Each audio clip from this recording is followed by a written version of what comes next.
Assalamualaikum warahmatullahi wabarakatuh. Oke, jadi di sini saya Aji Widiatmoko dari shift A kelompok 4. Jadi saya akan mempraktekkan praktikum modul 1 mengenai pengolahan sinyal digital. Oke, jadi di sini ada beberapa yang percobaan. Jadi percobaan yang pertama itu membuat sinyal input filter berupa superposisi beberapa sinyal sinusoidal dengan frekuensi berbeda.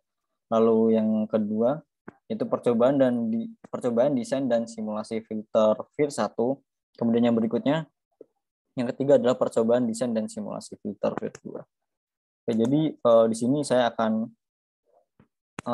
mencoba mempraktekkan yaitu percobaan yang ketiga mengenai desain dan simulasi filter VIR2. Oke, jadi kita akan mencoba mendesain filter VIR ini dengan metode frekuensi sampling dengan respon frekuensi.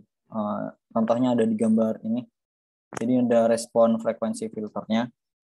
Nah, di sini kita akan merancang filter di atas ini sesuai dengan perintah gitu, yaitu VIR2. Kemudian gunakan order 16.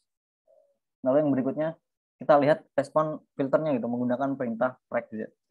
Oke, jadi gambar hasilnya nanti kita lakukan analisis itu dengan order yang lebih besar, misalnya 128, lalu bandingkan dengan hasil yang sebelumnya udah kita coba.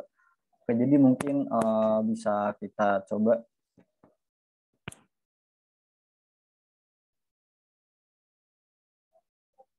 Oke, jadi kita langsung ke MATLAB-nya aja. Jadi yang ini adalah percobaan ketiga kita menggunakan software MATLAB. Jadi nanti ketika menggunakan perintah VIR2 nanti bakal ada 3 variabel ya. Jadi ada N, F, dan M. Jadi N itu adalah filter ordernya. Jadi tadi udah diketahui nilainya adalah 16. Tapi untuk frekuensinya sendiri sama magnitudanya, vektor frekuensi dan magnitudanya yang tadi kita belum tahu itu. Jadi kita harus deklarasiin. Oke, jadi langsung aja untuk F-nya kita deklarasiin. Jadi vektor frekuensi tadi nilainya dari 0 sampai dengan 1. Jadi kita tulis di sini 0, kemudian 0.1. Nah, ini terserah kita, tapi kita gunakan ini. Nah, karena nilainya 0 sampai dengan 1, jadi cukup. Kemudian titik koma. Kemudian magnitudo frekuensi kita ganti variabel menjadi A. Oke, jadi oh ya di sini ada sama dengannya. Jadi di sini salah ya, karena masih biru itu warnanya. Oke, sip. Oke, jadi ini nilainya magnitudo ini 1 dan 0. Jadi kita sini tulis 1 ya, 1, kemudian 0, koma. Nah, kemudian di sini kita beri nama percobaan ketiga. Oke, jadi sama dengan kita gunakan perintah tadi VIR2, kemudian kita kasih dalam kurung. Nah, di sini nanti bakal muncul. Nah, di sini ada nilainya N, F, dan M. Tadi N-nya udah diketahui nilainya 16, kemudian F-nya kita udah tulis di atas, sudah kita deklarasikan, kemudian magnitudenya kita ganti A dan nilainya juga sudah ada. Oke, nah untuk melihat nilai respon frekuensi filternya, jadi kita tulis di sini Z percobaan 3 itu koma.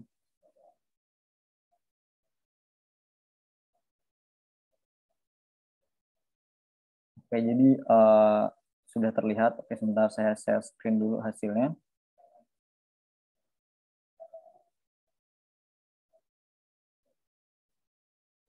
Ya, kita lihat di sini ya.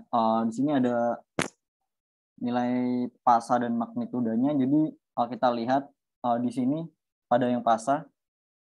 Jadi ini adalah puncak gelombangnya. Jadi ternyata semakin turun gitu, semakin besar nilainya gitu dari nilai F tadi. Nah, kemudian untuk magnitudanya pun sama. Jadi ini ada 0, nilai gelombang 0, 0.1, 0.15, kemudian ini 1 sampai dengan 1. Ini juga nilainya turun gitu.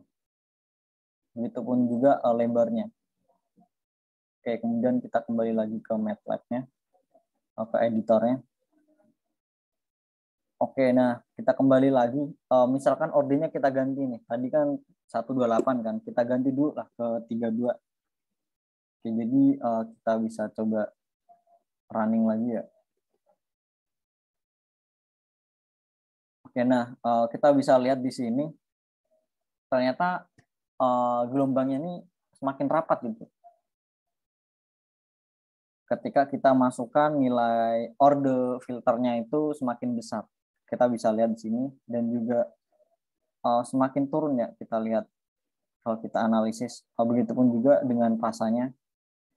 Jadi gelombangnya semakin rapat sinyalnya. Di sini kita lihat sinyal sinusoidalnya jadi semakin rapat. Nah, tapi ini 32 kan. Kita bisa coba lagi ordernya ke 128. Kembali lagi ke editor.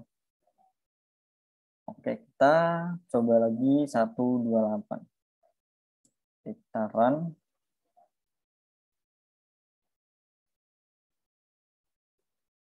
Oke, nah di sini dapat kita lihat ya, ternyata dari gambar nilai frekuensi filternya dapat kita lihat baik magnitudo maupun pasanya dia nilainya semakin rapat. Cuma di sini terdapat perbedaan ketika nilainya besar ya. Jadi kita ketika masukkan order filter 128 tadi magnitudanya sama, jadi nilainya semakin turun, semakin besar. Tapi untuk rapat gelombangnya semakin rapat, sama dengan pasa, tapi terdapat kebalikan. Jadi di sini gelombangnya semakin naik ya. Jadi dari yang awal nih tinggi 0, kemudian dari ke 0,1, 0,1, 0, 0,115 atau 0,15, 0,15, kemudian naik lagi ke 1. Nah, ketika mau ke 1 nih ternyata puncak gelombangnya semakin naik gitu. Jadi kita bisa pastikan ya bahwa semakin besar nilai order yang kita masukkan, jadi rapat gelombangnya ini semakin rapat. Ya mungkin begitu ya presentasi dari saya. Saya akhiri, wabillahi taufik wal hidayah. Wassalamualaikum warahmatullahi wabarakatuh.